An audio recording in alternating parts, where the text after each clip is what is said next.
Hello students, इस lecture में हम अंडर रूट ऑफ 10x का इंटीग्रेशन करेंगे। और यहाँ पे जो इंटीग्रल की लिमिट ली जा रही है वो 0 से π/4। तो इस तरह के इंटीग्रल को सॉल्व करने के लिए हम यहाँ पे जो स्क्वायर रूट में हमारे पास 10x है, तो इसको कुछ एक ऐसी वैल्यू सब्स्टिट्यूट करेंगे जिससे कि स्क्वायर रूट ये कैंसिल हो जाए। तो हमारा पहला टारगेट क्या रहेगा कि हम ये स्क्वायर रूट कैंसिल करें। तो हम क्या कर लेते हैं यहाँ पे कि 10x बराबर हम बाई स्क्वायर पुट कर देते हैं। अगर 10x बराबर बाई स्क्वायर पुट करेंगे तो ये स्क्वायर से स्क्वायर रूट कैंसिल हो जाएगा और यहाँ पे हमें y मिल जाएगा। तो जब हम यहाँ पे वेरिएबल x के रेस्पेक्ट में इसको इंटीग्रेट कर रहे थे, तो x अब हमारे पास चेंज हो रहा है बाई में, तो हमें dx की वैल्यू निकालनी पड़ेगी। तो इसका हम डिफ्रेंसिएशन कर देते हैं। तो डिफ्रेंसिएशन जब करेंगे तो 10x का डिफ्रेंसिएशन हमारे पास होता है सेक स्क्वायर एक्स dx, और बाई स्क्वायर का डिफ्रेंसिएशन क्या हो जाएगा 2/dy। अब यहाँ पे बाई में तो हमारे पास ये वैल्यू मिल जाएगी। देखो dx को हम चेंज कर लेंगे 2/dy upon sec square x. अब सेक स्क्वायर एक्स की वैल्यू हम कहाँ से फाइंड कर लेंगे? सेक स्क्वायर एक्स हमारे पास होता है 1 + tan² एक्स।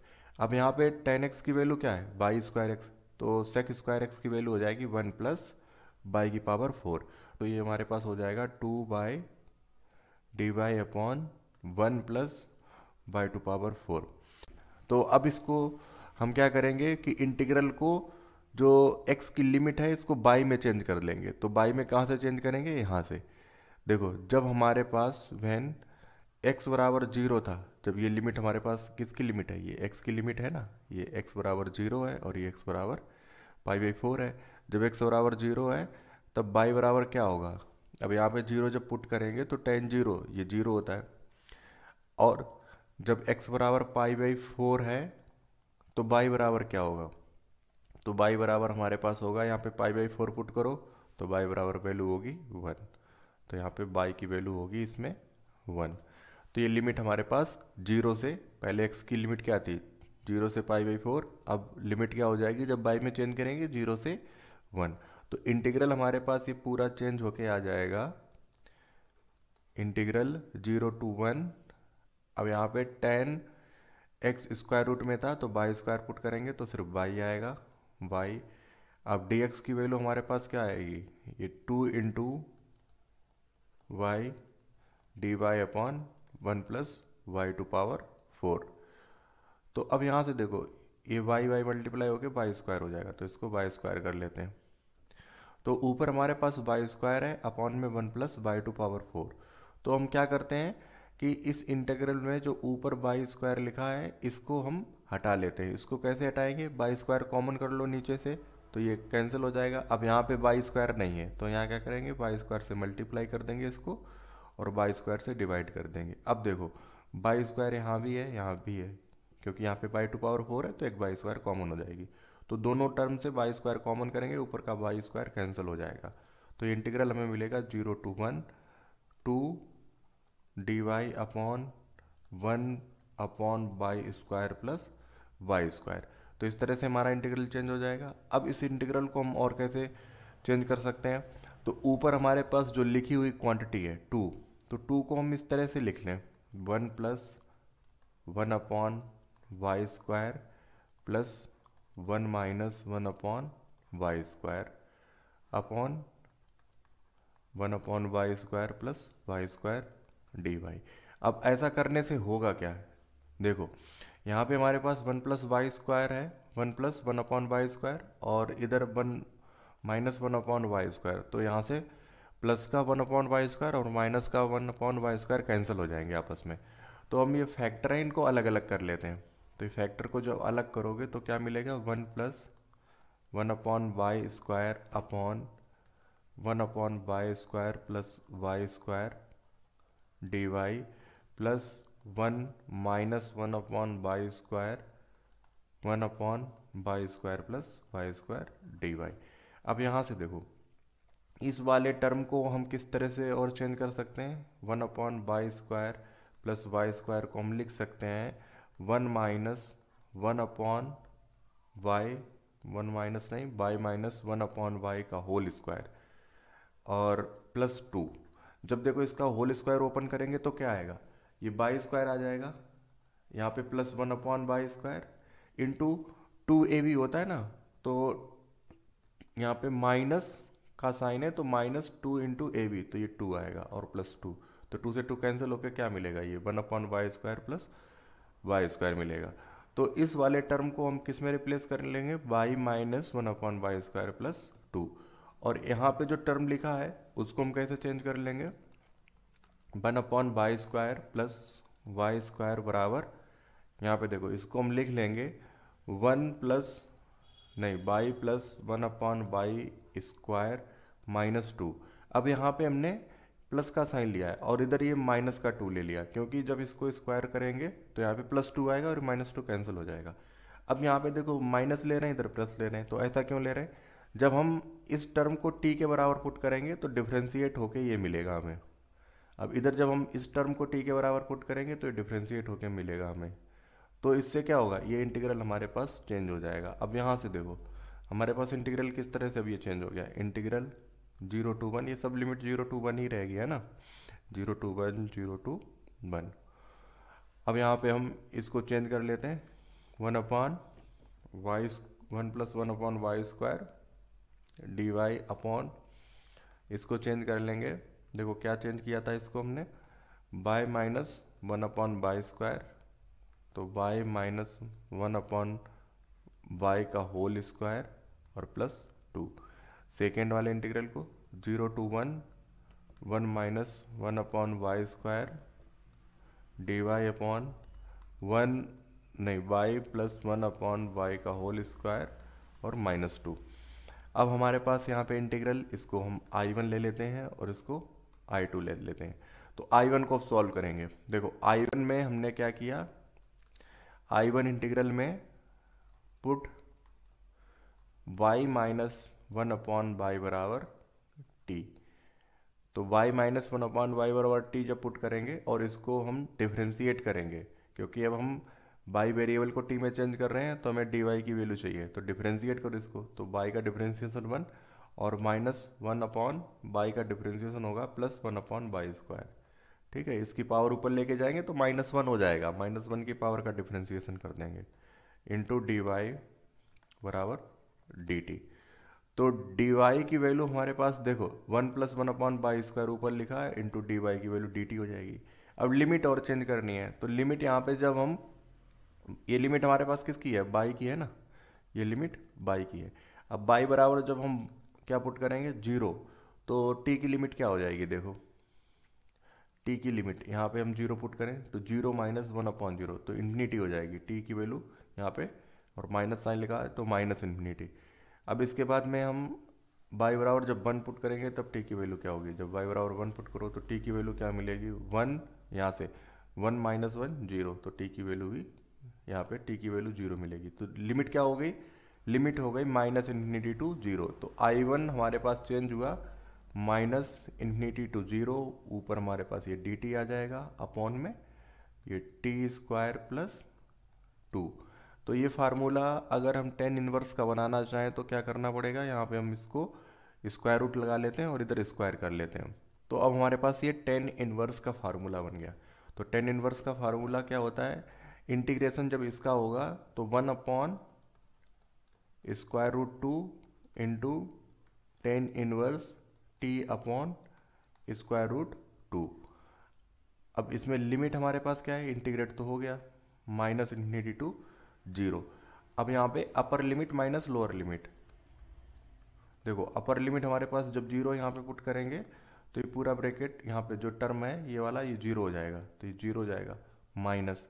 अब 10 यहाँ पे t की जगह -इन्फिनिटी पुट करेंगे तो 10 - 1, यहाँ पे -इन्फिनिटी पुट किया, अपॉन में 2 है तो ये पूरा -इन्फिनिटी हो जाएगा। अब यहाँ पे देखो tan इनवर्स माइनस, अगर कोई भी नंबर लिखा है तो माइनस बाहर आ जाएगा, तो इस माइनस को हम यहाँ पे कर लेते हैं। अब tan इनवर्स यहाँ पे इन्फिनिटी लिखा है, तो 10 ये इन्फिनिटी वैल्यू किस एंगल पे आती है, जब हम tan π/2 पुट करेंगे तो हमारे पास ये इन्फिनिटी आता है, क्योंकि साइन अपॉन कॉस, तो cos π/2 0 होता है तो ये इन्फिनिटी आता है। तो यहाँ पे हम क्या पुट कर लेंगे, इन्फिनिटी की जगह 10π/2, तो इन्फिनिटी की जगह जब 10π/2 पुट करोगे, यहाँ पे हम क्या करें, ये π/2 पुट कर लें। देखो यहाँ पे π/2 पुट कर लो, तो ये 10 से 10 कैंसिल हो जाएगा और ये 0 हो जाएगा, इसकी वैल्यू 0। तो क्या मिला, सिर्फ हमें π/2 मिली वैल्यू इसकी, और π/2 में मल्टीप्लाई 1/√2, तो π/2√2। तो ये हमारे पास I1 की वैल्यू आ गई। अब I2 की वैल्यू और निकालनी है इस वाले टर्म की। तो ये टर्म हमारे पास I2 क्या लिखा है, I2 बराबर है integral 1 minus 1/y² dy upon 1, देखो क्या लिखा है तो देख लेते हैं एक बार, y plus 1/y², y plus 1/y का होल स्क्वायर, और ये -2। तो यहाँ पे हमें सब्स्टिट्यूट करना पड़ेगा, पुट y प्लस 1/y बराबर, इसको हमें पुट करना पड़ेगा t के। तो यहाँ पे डिफ्रेंशिएट करो, तो y और 1/y का डिफ्रेंशिएशन -1/y² इंटू dy बराबर dt। तो ये टर्म हमारे पास ऊपर लिखा है, इसकी जगह हम dt पुट कर देंगे और y प्लस 1/y की जगह t। तो ये इंटीग्रल हमारे पास चेंज हो जाएगा। देखो लिमिट अभी तक तो हमारे पास 0 से 1 है, अब यहाँ पे लिमिट क्या हो जाएगी, जब y बराबर 0 है तो t की लिमिट हमारे पास हो जाएगी इन्फिनिटी। यहाँ पे 0 पुट करेंगे तो 0 हो जाएगा, 1/0 इन्फिनिटी। जब y बराबर 1 है तो t की वैल्यू क्या हो जाएगी, देखो t की वैल्यू हमारे पास हो जाएगी 2। तो लिमिट हमारे पास क्या हो गई अब t की, इन्फिनिटी टू 2। तो लोअर लिमिट हमारे पास इन्फिनिटी है और अपर लिमिट ये 2 हो जाएगी। इस वाले टर्म को हमने dt में चेंज कर लिया यहाँ से, और अपॉन में इसको t पुट किया था, तो t² - 2। अब यहाँ पे देखो t² - 2 है, तो इसको इंटीग्रेट करने के लिए हम क्या कर रहे हैं कि इसको स्क्वायर कर ले रहे हैं। तो इसको स्क्वायर करने के लिए हमने अंडर रूट लगाया, फिर स्क्वायर कर दिया। अब यहाँ पे हम इसके पार्शियल फ्रैक्शन कर सकते हैं, तो यहाँ पे हमारा कॉन्सेप्ट पार्शियल फ्रैक्शन का अप्लाई होगा। अब हम इस वाले टर्म का पार्शियल फ्रैक्शन कर रहे हैं, तो 1/t² - √2 का स्क्वायर। अब पार्शियल फ्रैक्शन के लिए हमारे पास ये a² - b² का फार्मूला टाइप से लिखा है, तो 1/, इसको पहले हम लिख लेते हैं t minus √2 into T plus √2। अब पार्शियल फ्रैक्शन करने के लिए इस वाले टर्म के लिए हम यहाँ पे लिख लेंगे a/t minus √2 plus b/t plus √2। अब यहाँ से देखो a और b की वैल्यू निकालनी है, तो a और b की वैल्यू निकालने के लिए हम जो अपॉन में लेफ्ट हैंड साइड में टर्म लिखा है उसको मल्टीप्लाई कर लेंगे, मतलब इस वाले ब्रैकेट को दोनों तरफ मल्टीप्लाई कर लेंगे। तो क्या मिलेगा, 1 बराबर t प्लस √2a प्लस, यहाँ से हमारे पास जब मल्टीप्लाई होगा तो t प्लस √2a कैंसिल हो जाएगा, t माइनस √2b। अब a और b की वैल्यू निकालनी है, तो यहाँ पे t बराबर अगर मैं √2 पुट कर दूँ तो a की वैल्यू आ जाएगी। देखो 1 बराबर, यहाँ पे √2 पुट कर रहे हैं तो ये वाला टर्म 0 हो जाएगा, √2 माइनस √2, तो ये टर्म 0 हो जाएगा। क्या मिलेगा, √2 प्लस √2 इंटू a, और ये टर्म 0। तो यहाँ पे हमारे पास ये टर्म मिल जाएगा 2√2 इंटू a बराबर 1। तो a की वैल्यू आ गई हमारे पास 1/2√2। अब b की वैल्यू निकालने के लिए t बराबर हम क्या पुट कर दें, -√2। तो -√2 पुट करने से a की वैल्यू 0 हो जाएगी। तो 1 बराबर, ये तो 0 हो गया, प्लस t की वैल्यू -√2 a। तो यहाँ पे -√2 कितना हो जाएगा, -2√2। तो ये b रहेगा, a नहीं। तो b बराबर हमारे पास यहाँ पे वैल्यू निकल कर आई -1/2√2। तो a और b की वैल्यू यहाँ पे पुट कर दो, तो ये हमारे पास हो जाएगा दिस इक्वल्स टू, देखो 1/√2 दोनों जगह आ रहा है, यहाँ भी आ रहा है और यहाँ भी आ रहा है, बस माइनस साइन का डिफरेंस है यहाँ पे। तो 1/√2, 2√2 बाहर कर लिया, 1/t minus √2 minus 1/t plus √2। तो इस वाले टर्म को हम इंटीग्रेट कर लेंगे। मतलब क्या हुआ, 1/t² माइनस √2 का स्क्वायर को हम चेंज कर लेंगे इस तरह से, फिर इसको इंटीग्रेट कर लेंगे। तो यहाँ पे हमारे पास जो इंटीग्रल है, ये वाला इंटीग्रल, अब ये क्या आ जाएगा, देखो दिस इक्वल्स टू हमारे पास हो जाएगा इन्फिनिटी टू 2, यहाँ पे ये 2 है, और ये कांस्टेंट टर्म इसको बाहर ले लेते हैं, तो इसको हम बाहर यहाँ पे लिख लेंगे 1/2√2। अब टर्म्स क्या है, 1/t minus √2 minus 1/t plus √2 dt। अब इनका इंटीग्रेशन हमें पता है, 1/t टाइप से 1/t। अब इसका इंटीग्रेशन करना होता तो क्या होता है, log t। अब यहाँ पे -a कर दो तो log t माइनस a आ जाता। तो इस तरह से यहाँ पे हमारे पास कुछ भी नंबर प्लस माइनस होता रहे तो उससे फ़र्क नहीं पड़ेगा, ये log का इंटीग्रेशन टाइप से हमारे पास हो जाएगा। तो 1/2√2 अब इंटीग्रेट कर रहे हैं तो ये हमारे पास log t minus √2 minus log t plus √2। अब लिमिट हमारे पास देखो क्या है, लिमिट हमारे पास है यहाँ पे इन्फिनिटी टू 2। तो यहाँ से देखो log की प्रॉपर्टी और अप्लाई कर लें। यहाँ से हम log, अगर कहीं पे हमारे पास m/n है तो उसको हम लिख लेते हैं log m minus log n। तो यहाँ पे हमारे पास log m minus log n लिखा है, तो यहाँ पे हम इसको पहले चेंज कर लेते हैं, इसके बाद में लिमिट अप्लाई कर लेंगे। तो इसको लिख लें log t minus √2 upon t plus √2, और लिमिट अब हमारे पास है इन्फिनिटी टू 2। तो 2 पुट कर दें इसमें, तो 2 पुट करोगे तो डायरेक्ट हमें लिमिट ये मिल जाएगी। अपर लिमिट अप्लाई कर रहे हैं तो 2 को यहाँ पे t के प्लेस पे रख रहे हैं, तो log 2 माइनस √2 अपॉन 2 प्लस √2। अब लोअर लिमिट के लिए देखो क्या करना पड़ेगा, माइनस लोअर लिमिट। अब हम यहाँ पे इन्फिनिटी पुट करेंगे तो इन्फिनिटी अपॉन इन्फिनिटी हो जाएगा। तो इसकी लिमिट निकालने के लिए क्या करेंगे, पहले हम t कॉमन कर लेते हैं यहाँ पे। तो हमें लिमिट अब निकालनी है, limit t tends to infinity log, अब देखो ऊपर से हमने t कॉमन किया तो ऊपर से t कॉमन आ गया, क्या बचा 1 माइनस √2 अपॉन t। इस वाले टर्म को हटा देते हैं,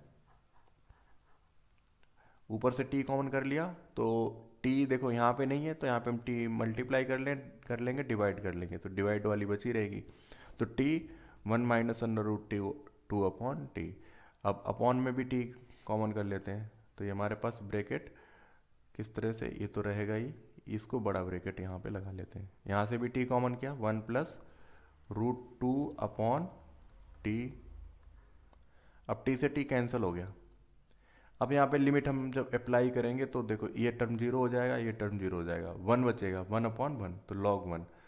तो ये हमारे पास वैल्यू आ जाएगी 1/2√2 log 2 minus √2 upon 2 plus √2 minus, अब यहाँ पे हमारे पास log 1 आएगा और log 1 की वैल्यू 0, तो ये वैल्यू हमारे पास 0 हो जाएगी, ये पूरी वैल्यू। तो 0 को हटा देंगे तो I2 बराबर हमारे पास क्या आया, 1/2√2 log 2 माइनस √2 अपॉन 2 प्लस √2। तो इंटीग्रल हमारे पास जो 0 से π/4 10x² है, इसकी वैल्यू क्या है, पहले हमारे पास I1 की वैल्यू क्या निकाली थी हमने, I1 बराबर निकाला था π/2√2। तो I1 की वैल्यू पुट कर लेते हैं, ये I1 प्लस I2 करना पड़ेगा ना फाइनली। तो I1 की वैल्यू π/2√2 और I2 की value plus 1/2√2 log 2 minus √2 upon 2 plus √2। तो ये वैल्यू हमारे पास यहाँ पे निकल के आई यहाँ पे, ठीक है। तो इस तरह से हम इस टाइप के इंटीग्रल्स को सॉल्व कर लेंगे।